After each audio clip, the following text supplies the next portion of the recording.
I knew I had a problem the morning my trash bin got pinned behind a stranger's bumper, and I found myself fighting my own gate before sunrise. That was the moment a plain little parking spot in front of my house turned into a neighborhood war. And the funny part is, I never broke a rule, never raised my voice, never left a nasty note.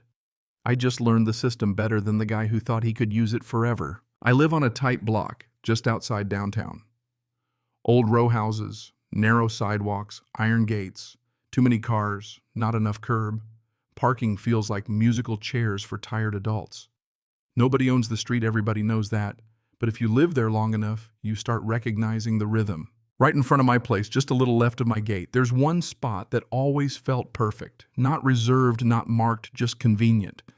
Close enough for groceries, far enough from the corner that you're not worried about traffic cutting too tight. For years it worked out. I never claimed it. Most days it was open when I got home. Then one Tuesday evening I pulled up and saw a gray sedan sitting there. No big deal, I thought. Guest overnight, visitor city life. I parked half a block down, carried my bag in, and moved on. But the next morning I stepped outside with coffee in hand, and that same gray sedan was still there, same angle, same tight squeeze next to my gate. By the third day I noticed the pattern gone early back in the evening, mostly on weekdays. That's when I realized this wasn't a guest.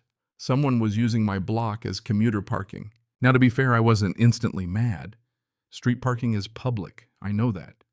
But there's a difference between legal and considerate, and once I started paying attention, that difference got harder to ignore. My gate swings outward toward the sidewalk. Old iron, heavy hinges needs a little clearance to open all the way. Most people on the block leave just enough space without even thinking about it, but whoever drove that gray sedan liked squeezing into every last inch, not enough to fully block the gate, just enough to make everything slightly worse. Trash day was the first time it really got to me. I pulled the gate open and it stopped halfway with a dull little tap against the sedan's bumper. I stood there staring at it like maybe shame would make the car move on its own. It didn't. So I turned the bin sideways and wrestled it through the gap like I was solving a problem I never asked for. A couple days later, a grocery driver tried. The gate paused and called out, "Hey man, this thing busted." "No," I said, looking at that same gray bumper, "it just has commitment issues." We ended up passing bags through one at a time. Both of us laughing because that's what people do when something is annoying but not serious enough to feel justified getting mad about.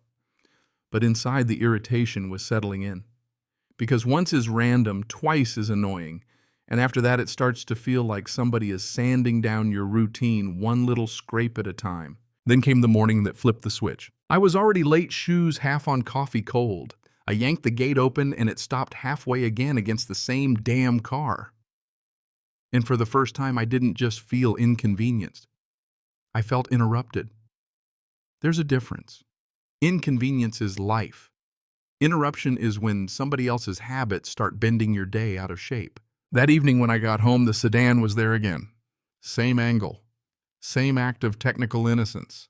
I stood on the sidewalk staring at it, and right then I knew ignoring it was over. As if on cue, I heard a car door click behind me. I turned and saw him, mid-30s, maybe clean haircut, button-down shirt, laptop bag over one shoulder, the exact kind of guy who looks like he says, "Let's circle back," with a straight face. He glanced at me, then at the car. "That yours?" I asked. "Yeah." I walked to the gate, pulled it open until it tapped his bumper nice and soft. "It doesn't clear." He looked at it and shrugged. "I mean, it's street parking. I'm not blocking it." That sentence was almost impressive. Technically correct, spiritually obnoxious. "I know," I said. "I'm not saying you can't park here.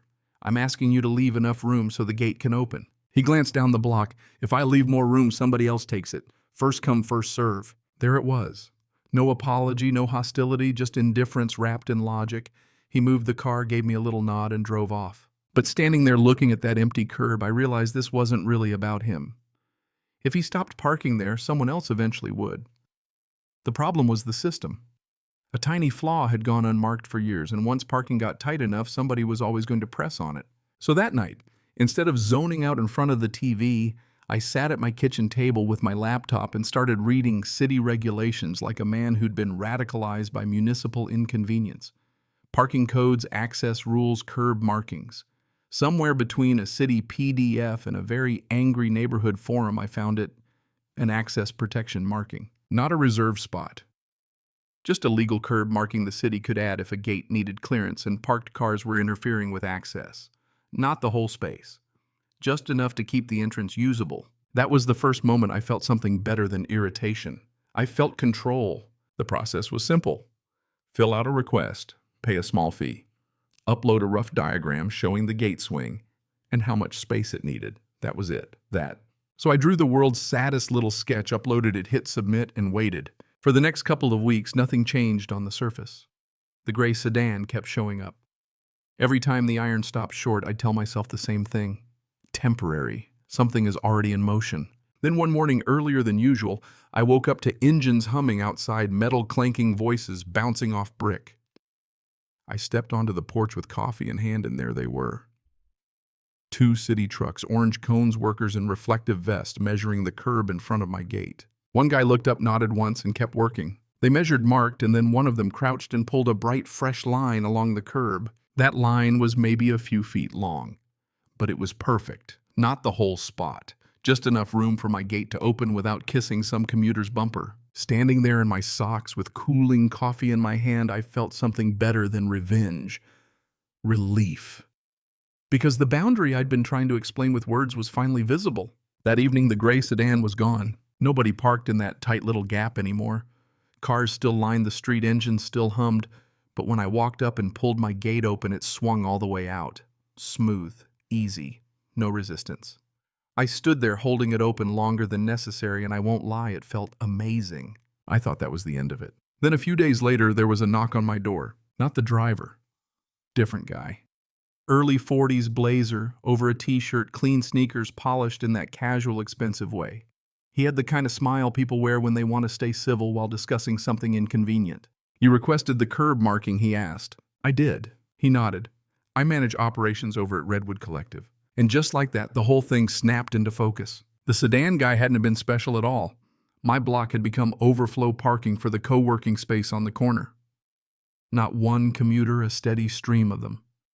Laptops, coffee cups, quick steps, all saving garage money by leaning on residential streets. He looked back at the fresh paint. "Parking's gotten tighter for our members." I leaned against the doorframe. I didn't ask for a private spot. I asked for my gate to work. There was a pause there, the kind where both people decide whether this is about to become a fight. Then he asked, "Before this, was it really that bad?" So I told him the truth. It wasn't catastrophic. But the gate didn't open right. Deliveries got awkward. Trash day turned stupid.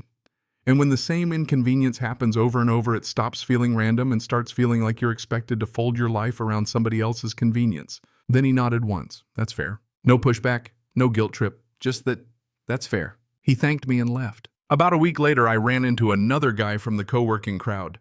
He mentioned that Redwood had worked out discounted parking with a garage a couple streets over. Said it was easier than circling the neighborhood every morning. And just like that, the block changed. Fewer unfamiliar cars, more breathing room, no gray sedan, no tiny daily irritation grinding away at me. The problem didn't explode. It dissolved quietly the second somebody in charge was forced to look at it from the other side. That's the part I keep coming back to. I didn't win a parking spot. I didn't bully anybody. All I did was stop shrinking around a problem and use the system the way it was meant to be used, and maybe that's the lesson buried in all this. People love to call it selfish the moment you stop absorbing inconvenience in silence. They call it a power move when all you really did was draw a line where one should have existed all along. And maybe the uglier truth is that a lot of decent people will keep taking whatever room you leave them, not because they're evil, but because convenience makes cowards out of people. They don't stop until something visible tells them to. So yeah, every now and then I still open that gate a little slower than necessary, just to enjoy how cleanly it swings. Petty maybe. Satisfying absolutely. Karma doesn't always arrive with thunder. Sometimes it shows up wearing a reflective vest and carrying curb paint. But I'm curious where you land on it. Was I protecting access or quietly claiming public space in a respectable way when somebody uses technically allowed to make your life harder? Is pushing back practical? Or just a cleaner form of retaliation? Tell me what you think. Were my actions fair, selfish, or exactly what needed to happen? And if you've ever dealt with someone hiding behind rules while making everybody else miserable, drop your story too. Because I know I'm not the only one who's learned that the smallest line can change everything.